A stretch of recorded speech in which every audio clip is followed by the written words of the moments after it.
Hello my dear students, कैसे हैं आप सब स्टूडेंट्स। आज के इस वीडियो में हम डिस्कस करने वाले हैं बीएड सेकेंड ईयर एग्जामिनेशन का 2021-22 का आपका यानी कि आपका प्रीवियस ईयर क्वेश्चन पेपर। ठीक है, ये है आपका एजुकेशनल लीडरशिप एंड मैनेजमेंट का क्वेश्चन पेपर। स्टूडेंट्स, हमारे इस चैनल पे आपको बीएड से रिलेटेड जो भी प्रीवियस ईयर क्वेश्चन पेपर्स हैं वो सारे मिल जाएंगे। तो अगर आप बीएड के स्टूडेंट हैं तो हमारे चैनल को ज़रूर सब्सक्राइब करें। सो लेट्स नाउ स्टार्ट, अपने क्वेश्चंस की तरफ चलते हैं। जो हमारा पहला क्वेश्चन है आज का, उसमें हमसे पूछा गया है कि जो पर्यवेक्षण होता है इसका मूल उद्देश्य क्या है। ठीक है, सुपरविजन, ठीक है, सुपरवाइज करना। तो इसका मूल उद्देश्य क्या है, एक बार ऑप्शंस देखते हैं। शिक्षकों को विद्यार्थियों को नियंत्रण करने के लिए, शिक्षकों को विद्यार्थियों को समझने में, शिक्षकों के तरीकों में सुधार करना, बच्चे प्रभावी ढंग से सीखते हैं।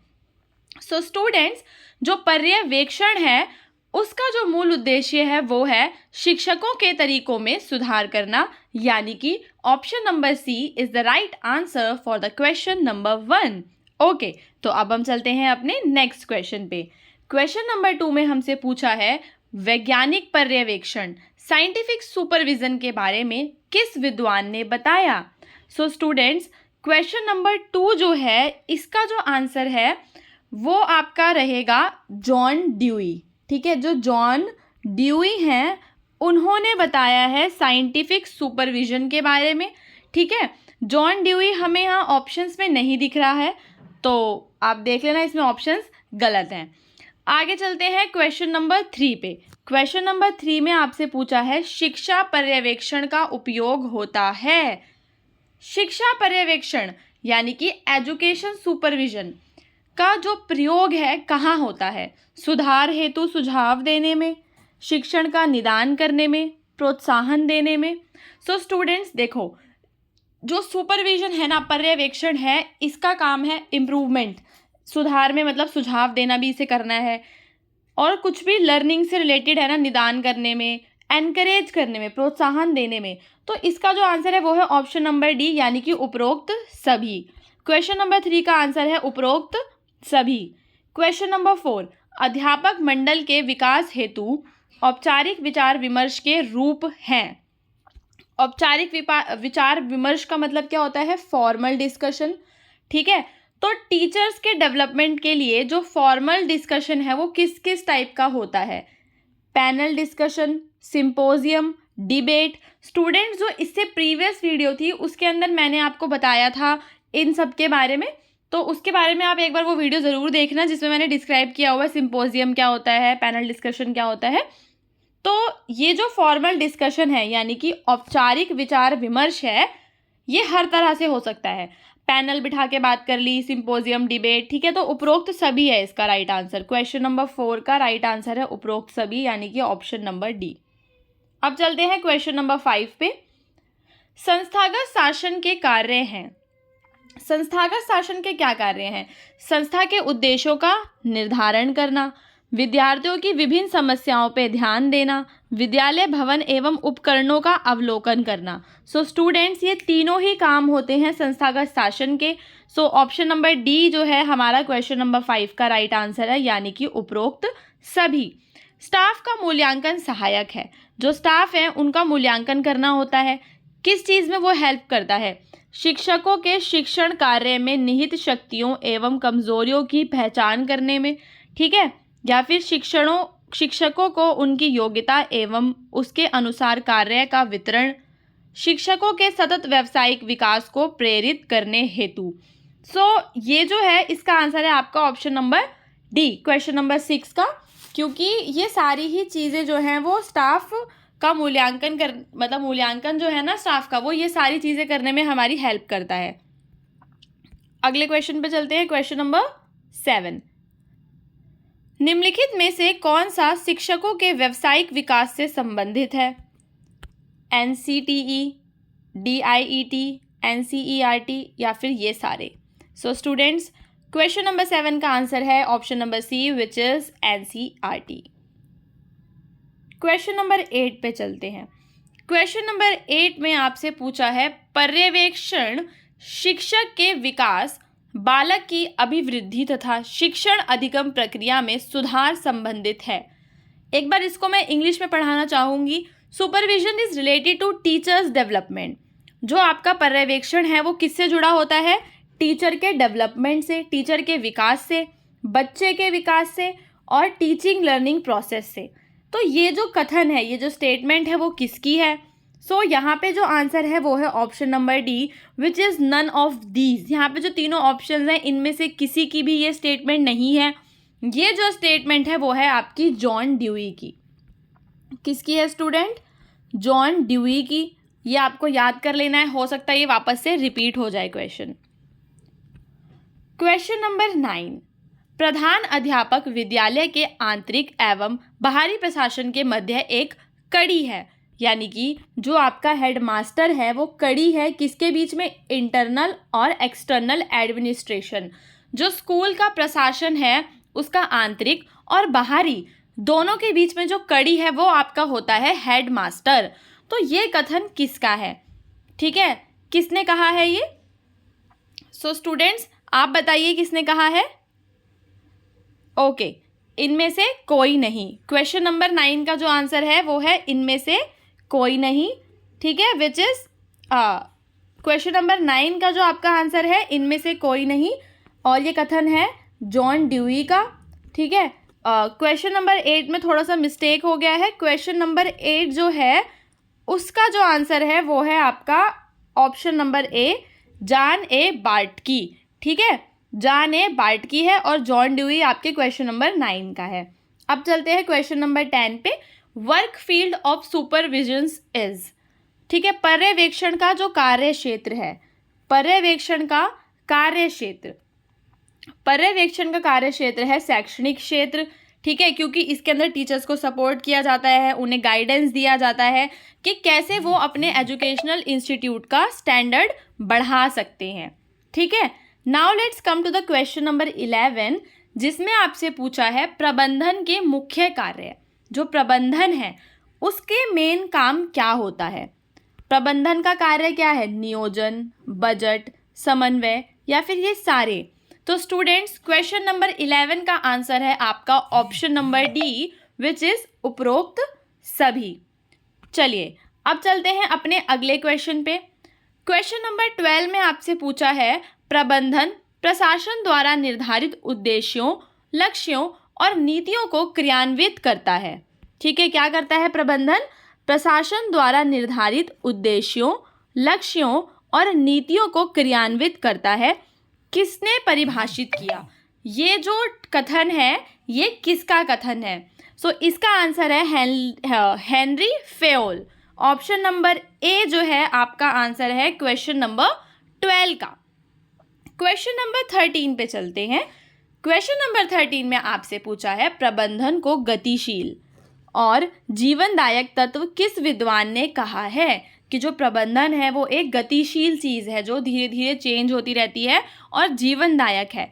किसने कहा है? तो ये कहा है पीटर एफ ड्रकर ने, पीएफ ड्रकर ने। ठीक है, 13 का आंसर क्या है? Option number C. चलिए अब चलते हैं क्वेश्चन नंबर 14 पे।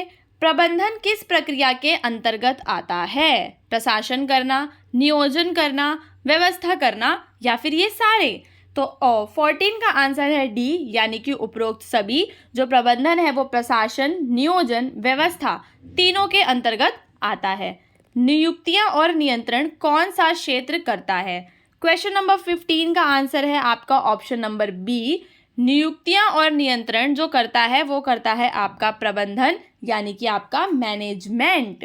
क्वेश्चन नंबर 16 पे चलते हैं। औपचारिक रूप से संगठित समूहों में व्यक्तियों से मिलकर कार्य करने की कला प्रबंधन है।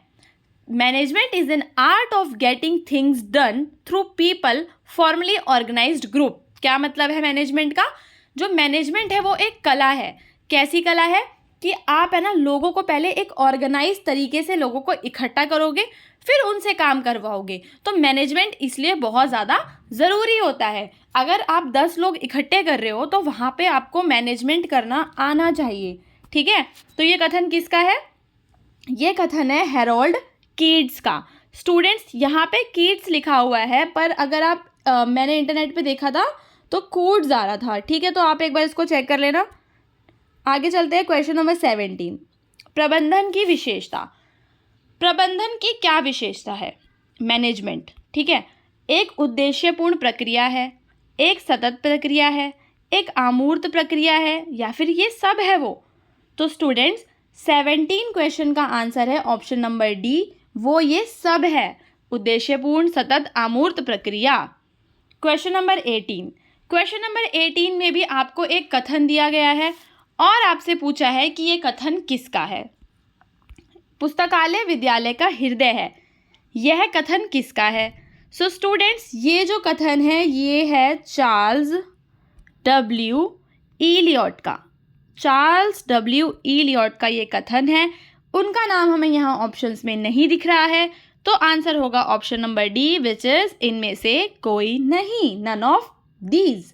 Now let's come to the question number 19 आपकी स्क्रीन पे। क्वेश्चन नंबर 19 में आपसे पूछा है मानव संसाधन है। क्या है मानव संसाधन? टीचर, स्टूडेंट, कम्युनिटी, ये तीनों ही मानव संसाधन है, क्योंकि टीचर भी एक ह्यूमन है, स्टूडेंट भी एक ह्यूमन है, और कम्युनिटी यानी समुदाय भी तो इंसानों से मिलकर ही बनता है। तो इसका आंसर क्या होगा? Option number D, which is उपरोक्त सभी। उपरोक्त सभी आपके मानव संसाधन हैं। क्वेश्चन नंबर 20 भौतिक संसाधन, जैसे कि विद्यालय, विद्यालय का फर्नीचर, पुस्तकालय, ये सारी की सारी ही भौतिक चीज़ें हैं जिन्हें आप छू सकते हैं। इसका आंसर होगा डी, उपरोक्त सभी। 19 का भी डी है एंड 20 का भी ऑप्शन नंबर डी है। Question number 21। विद्यालय प्रबंधन मानवीय एवं भौतिक साधनों से उद्देश्यों की प्राप्ति के लिए समन्वय करना है। जो आपका स्कूल मैनेजमेंट है उसका काम क्या है? कोऑर्डिनेशन करना ह्यूमन एंड फिजिकल रिसोर्सेज के बीच में, ठीक है, इंसान में और जो आपके पास संसाधन है, भौतिक संसाधन है, जैसे कि विद्यालय है, लाइब्रेरी है, ब्लैक बोर्ड है, ये जो सारे संसाधन हैं इनके बीच में क्या करना? कोऑर्डिनेशन बनाना, समन्वय बनाना, ये काम होता है स्कूल के मैनेजमेंट का। तो ये किसने कहा है? क्वेश्चन नंबर 21 का आंसर आपको पता है किसने कहा है? सो स्टूडेंट्स ये जो कथन है ये है M Connolly and R Mortimer. ये दूसरा बंदा है आर मॉर्टिमर, ठीक है, ये इनका कथन है। तो ये ऑप्शंस में नहीं है, तो ऑप्शंस होगा इनमें से कोई नहीं। Question number 22। राष्ट्रीय शिक्षा नीति 1986 के अनुसार शैक्षिक प्रशासन की सिफारिशें क्या क्या थीं? केंद्रीय मानव संसाधन मंत्रालय के विभागों को सुदृढ़ करना, भारतीय शिक्षा सेवा गठित की जाएगी, विद्यालय संकुल विकेंद्रित किए जाएंगे। सो इसका आंसर है ऑप्शन नंबर डी, यानी कि ये सारी चीज़ें ही उसमें सिफारिश की गई थी। Question number 23। उत्तम कक्षा प्रबंधन हेतु शिक्षक का क्या दायित्व है? शिक्षण विधि एवं क्रिया, टीचिंग के प्रोसीजर्स होने चाहिए अच्छे से, क्लासरूम में रूटीन में काम होना चाहिए, क्लासरूम में डिसिप्लिन यानी कि अनुशासन होना चाहिए। तो ऑप्शन नंबर डी होगा, उपरोक्त सभी उत्तम कक्षा प्रबंधन हेतु शिक्षक का दायित्व है। प्रजातांत्रिक विद्यालय प्रबंधन के सिद्धांत, डेमोक्रेटिक स्कूल मैनेजमेंट, यहाँ पे हम क्या पढ़ेंगे? डेमोक्रेटिक स्कूल मैनेजमेंट जो है उससे रिलेटेड क्वेश्चन है कि प्रजातांत्रिक विद्यालय के क्या सिद्धांत हैं। वहाँ पे समानता होती है, स्वतंत्रता होती है, न्याय भी होता है। यस, उपरोक्त सभी होगा इसका आंसर। प्रश्न संख्या 25। भौतिक संसाधन प्रबंधन की विशेषता है। जो भौतिक संसाधन है वो आपके कौन से मैनेजमेंट की विशेषता है, किसका कैरेक्टरिस्टिक है? क्वेश्चन नंबर 25 का आंसर है ऑप्शन नंबर डी, यानी कि सामंजस्य, पर्याप्तता और कार्यकुशलता एवं एकता। फिर से एक कथन आया है आपके सामने, खेल के मैदान तथा छात्रावास में बालक एक दूसरे से जो पाठ सीखते हैं वे विद्यालय में सीखे हुए पाठों से 100 गुना अधिक उपयोगी होता है। यह कथन किसका है? सो स्टूडेंट्स ये कथन है आपका स्वामी विवेकानंद जी का, ठीक है। चलिए नेक्स्ट क्वेश्चन पे चलते हैं। क्वेश्चन नंबर 27 है आपके सामने, पुस्तकालय क्यों महत्वपूर्ण है? ये तो बहुत ही ईजी क्वेश्चन, ये तो आप खुद भी कर सकते हैं। छात्रों में अध्ययन की आदत का विकास करना, निर्धन छात्रों को पुस्तकें एवं पत्र पत्रिकाएं उपलब्ध कराना, छात्रों को समय पर सदुपयोग करना सिखाना, ये सारी चीज़ें पुस्तकालय का काम होता है। समय का सदुपयोग करना, यस, तो ऑप्शन नंबर डी होगा आपका राइट आंसर, उपरोक्त सभी। चलिए क्वेश्चन नंबर 28, मानवीय संसाधनों के प्रबंधन के क्या उद्देश्य हैं? मानवीय संसाधनों के प्रबंधन से अनुशासन की भावना का विकास होता है, मानवीय समुदाय का अधिकतम सहयोग भी मिलता है। तो इसका आंसर क्या होगा? ए और बी दोनों, ये दोनों ही जो कथन है वो एकदम सही है। ठीक है। प्रयोगशाला के प्रबंधन के क्या लाभ हैं? जब भी आपको अगर लेबोरेटरी में लेके जाते हैं, लैब में लेके जाते हैं, तो आप क्या क्या सीखते हो वहाँ पे? व्यवहारिक शिक्षा सीखते हो, प्रैक्टिकल, प्रगतिशील शिक्षण विधियों का प्रयोग करना, करके सीखना, या फिर ये सारी चीज़ें सीखते हो आप? सो इसका आंसर क्या होगा? यस, हम ये सारी चीज़ें सीखते हैं वहाँ पे। तो आंसर होगा ऑप्शन नंबर डी, उपरोक्त सभी। क्वेश्चन नंबर 13, प्रभावपूर्ण विद्यालय प्रबंधन का सिद्धांत है। प्रभावपूर्ण विद्यालय प्रबंधन का सिद्धांत लोकतांत्रिक प्रबंध, आंकड़ों का वैज्ञानिक संग्रहण, आधारभूत दर्शन, या ये सारे? तो इसका आंसर भी क्या होगा 30 का आंसर भी आपका डी है। क्वेश्चन नंबर 31, विद्यालय प्रबंधन के उपागम, ये तीनों ही जो है ना आपके विद्यालय प्रबंधन के उपागम हैं। मानव संसाधन उपागम, लागत लाभ उपागम, सामाजिक न्याय उपागम, human resource, cost benefit, social justice. Okay, ये तीनों के तीनों ही वहाँ पे आपको सिखाए जाते हैं। क्वेश्चन नंबर 32, विद्यालय प्रबंधन के कितने स्तर होते हैं? विद्यालय प्रबंधन के जो स्तर हैं वो ये तीनों ही हैं, केंद्रीय स्तर, राज्य स्तर, स्थानीय स्तर। उपरोक्त सभी is the right answer for the question number 32। चलिए स्टूडेंट्स, क्वेश्चन नंबर 33 से पहले मैं आपको एक चीज़ समझा देती हूँ कि यहाँ पे आपसे पूछा है शैक्षिक प्रशासन को नेतृत्व शैलियों की दृष्टि से कितने भागों में बांटा जा सकता है? नेतृत्व का मतलब क्या होता है? लीडरशिप करना। जैसे नरेंद्र मोदी भारत की लीडरशिप कर रहे हैं ना, अंतर्राष्ट्रीय मंच पे नेतृत्व कर रहे हैं, वैसे ही तो नेतृत्व का मतलब है लीडरशिप। तो अगर हम नेतृत्व की दृष्टि से देखें तो शैक्षिक प्रशासन को हम कितने भागों में बांट सकते हैं? सो स्टूडेंट्स, मैं आपको बताती हूँ शैक्षिक प्रशासन के जो 3 वो हैं लीडरशिप के हिसाब से 3 जो उसके भाग हैं। पहला है आपका स्वामी सिद्ध नेतृत्व। क्या है? स्वामी सिद्ध नेतृत्व। इसको इंग्लिश में क्या कहते हैं? Autocratic leadership. दूसरा है आपका लोकतांत्रिक लीडरशिप। ठीक है, जैसे इंडिया एक लोकतांत्रिक देश है, वैसे ही दूसरा है आपका लोकतांत्रिक लीडरशिप, जिसे इंग्लिश में कहते हैं डेमोक्रेटिक। ठीक है, और तीसरा जो है वो है आपका लेज़र फेयर। ठीक है, FAIRE, लेज़र फेयर लीडरशिप। तो इसका आंसर क्या होगा? 3 जो मैंने आपको बताए हैं वो ही हैं इसके भाग। अगले क्वेश्चन पर चलते हैं। प्रबंधकीय कौशल कितने प्रकार का होता है? क्वेश्चन नंबर 34, तकनीकी कौशल, मानव कौशल, संकल्पात्मक कौशल। So students, option number D is the right answer for the question number 34। 35 पे चलते हैं। कक्षा प्रबंधन के आयाम बताइए। कक्षा प्रबंधन के आयाम क्वेश्चन नंबर 35 में आपसे पूछे गए हैं। भौतिक, मनोवैज्ञानिक, सामाजिक एवं सांस्कृतिक। आंसर क्या होगा? राइट आंसर क्या होगा इसका? उपरोक्त सभी। ये सारे के सारे ही कक्षा प्रबंधन के आयाम हैं। प्रश्न संख्या 36, कक्ष प्रबंधन को प्रभावित करने वाले कारक कौन कौन से कारक हैं?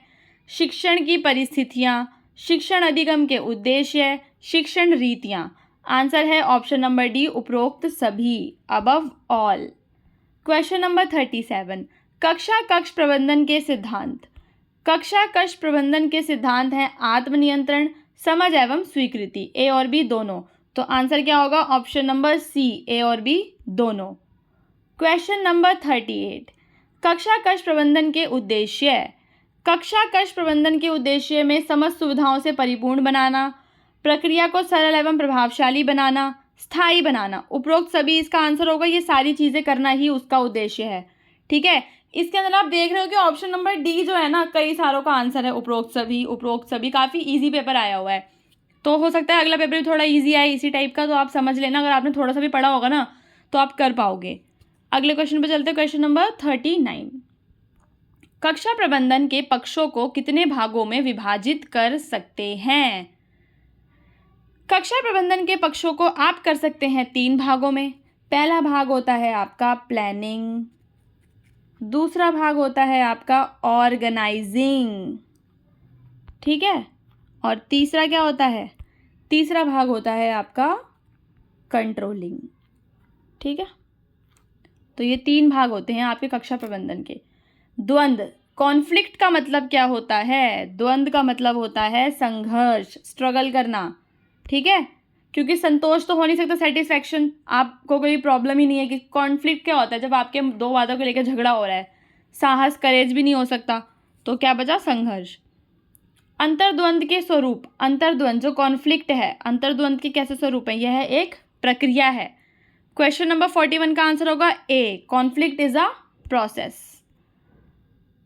प्रश्न संख्या 42, अंतर्द्वंद के प्रकार आपसे पूछे गए हैं। कार्य अंतर्द्वंद और संबंध आत्मक अंतर्द्वंद। ऑप्शन नंबर सी में कहा गया है क्या ये दोनों ही हैं? तो आंसर क्या है? ऑप्शन नंबर सी, आपका ए और बी दोनों। क्वेश्चन नंबर 43, अंतर्द्वंद के स्रोत, जो अंतर्द्वंद है इसके स्रोत बताइए। अनाश्रितता बनाम आश्रितता, सहयोग बनाम प्रतिस्पर्धा, या फिर ए और बी दोनों। सो स्टूडेंट्स, इसका आंसर है ऑप्शन नंबर सी, यानी कि ए और बी दोनों।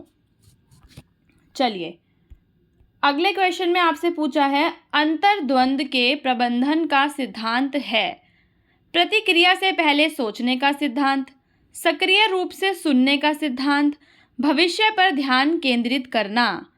क्वेश्चन नंबर 44, क्या है इसका मतलब? अंतर्द्वंद के प्रबंधन का सिद्धांत क्या है?